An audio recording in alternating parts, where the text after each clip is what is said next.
YouTube, what the crap's going on? HeirofCarthage back here with a bit of an update. Why is this stupid crap highlighted up there? Okay, whatever. Try and ignore it. Yes, I'm just playing through a YouTube video here. There was a big announcement for Total War Warhammer today. It was a really big announcement, and it was big in multiple ways. So let me start off, just kind of take you through what I think is the best order to walk through this. So first things first, Total War Warhammer, it's being pushed back 1 month on release date from April 24th to the 24th of May. So why? Why did the Creative Assembly push back the launch date? Well, I'll just read you their own words. It says, "We don't want to rush this. This could be the best Total War game we've made, and we want reviewers to have enough time to play it thoroughly before launch." I like that. So that you get a fair review from a reviewer you trust. Says hopefully you can understand that, and of course we apologize for any hassle this may cause you. So the game is delayed a month. Is that a bad thing? Well, if you were like really looking forward to playing it, you may be upset, but I mean, just think about that for a minute. Think about the rough launch that we had on Total War Rome 2. And again, Attila was an amazing improvement at launch compared to Rome 2, but still things that could have been a little more done, a little more polished. Take their time. I mean, that's as far as I'm concerned, just fine. Push it back a month. Push it back 2 months if you have to. That's good. This is a good showing from the developers here, and I think this is a good thing for us as a community. Very proud of Total War for making this decision, because it can't have been an easy one. And I'm sure that they got pushback from the publishers and others. I mean, obviously they ultimately got permission, but this is great. So, what were the other pieces that we learned here? And I'm thinking, I'm going to save what I think is the best for last. What the heck? We're going to hit it right now. So listen to this. It says, and so a lot of us have been harping for a long time saying, man, they need to update this 32-bit engine so that it can take advantage of more hardware. Well, listen to this. We can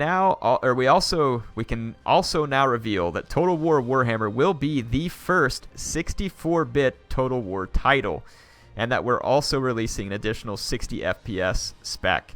That is huge, people. And if Creative Assembly wants to put a 64-bit Total War engine out there, hey, like I said, 2 months, 6 months, whatever, take your time. Just do it. That is fantastic. This is great news. This will basically allow us to be able to utilize the newer technology better with that 64-bit engine, and hopefully make it easier to run these games on some of the more updated systems instead of just using a single core down the processor, or not all your RAM or whatever else it is that gets limited by that 32-bit engine. If I'm wrong, you all can correct me, but I think this is a big deal. So that is fantastic. That was the second big piece of news. So the other big piece you heard is that they released the specs. Let's walk through those specs. This was just some Dwarfen campaign that was playing in the background, so nothing big here. Let's move over to the Warhammer specs, which are on this page. I'm going to zoom up where you all can see this a little bit closer. So the minimum specifications, so again, it's not going to run good.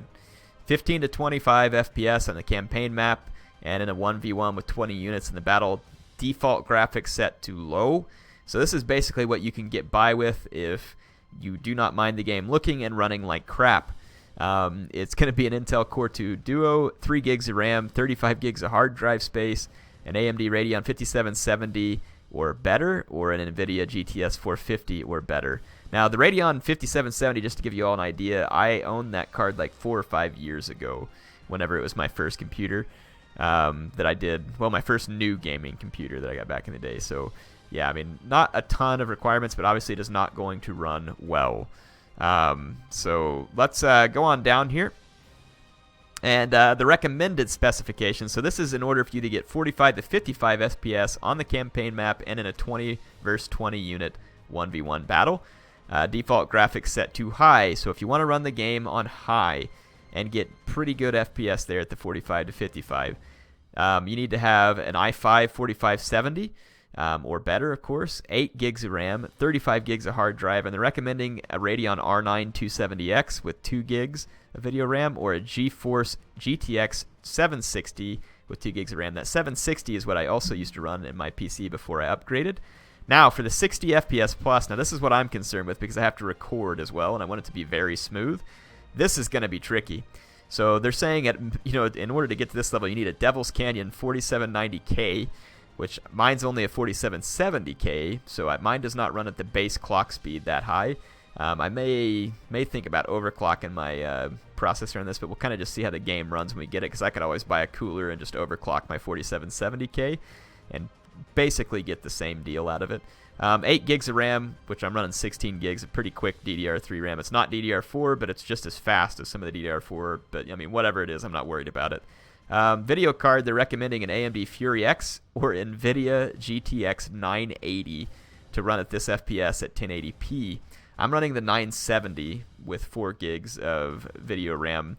So what I was going to do, I'm hesitant to upgrade my video card, and the reason I am, 980 is a great card. It's a very good card. But with the new Pascal series that's going to be coming up for NVIDIA this fall, I'm very hesitant to drop a lot of money on a video card. We'll look into this. I'm going to get a chance, obviously, to talk to Creative Assembly before this game releases at some point. So I will kind of find out, what they're thinking here in terms of how's the SLI support, and I'll try and get more details from them as I am able, if they can give it to me. Anyway, those are the big announcements. I want to cut it off here. I don't want this to be too long. What are your thoughts? Tell me in the comments what you think about this game getting pushed back. I think it's a great decision, and I'm really excited about a 64-bit engine. And sounds like I better beef up my system if we want to be running this one at the 60 FPS. So anyway, again, put your thoughts in the comments. HeirofCarthage signing out.